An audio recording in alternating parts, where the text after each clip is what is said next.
Welcome to the Rim Break Rodeo. We hope this video helps.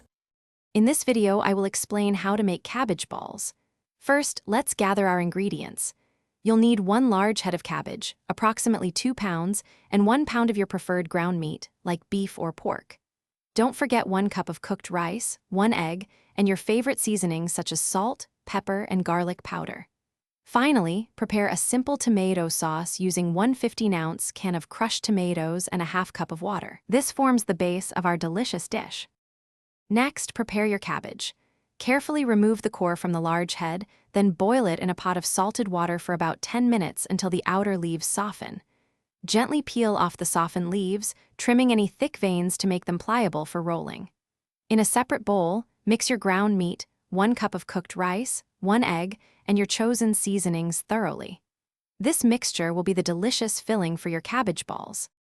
Now it's time to assemble. Take a single cabbage leaf, place a generous spoonful of the meat and rice mixture near the stem end, and roll it up tightly, tucking in the sides to form a neat ball. Repeat this process with all your leaves and filling. Arrange the rolled cabbage balls snugly in a large baking dish. Finally, pour your prepared tomato sauce evenly over all the cabbage balls, ensuring they are well covered for cooking.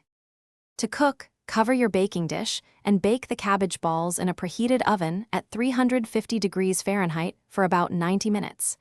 Make sure the internal temperature of the meat reaches 160 degrees Fahrenheit for food safety. Once cooked, let them rest for a few minutes before serving. These savory cabbage balls are perfect as a hearty meal.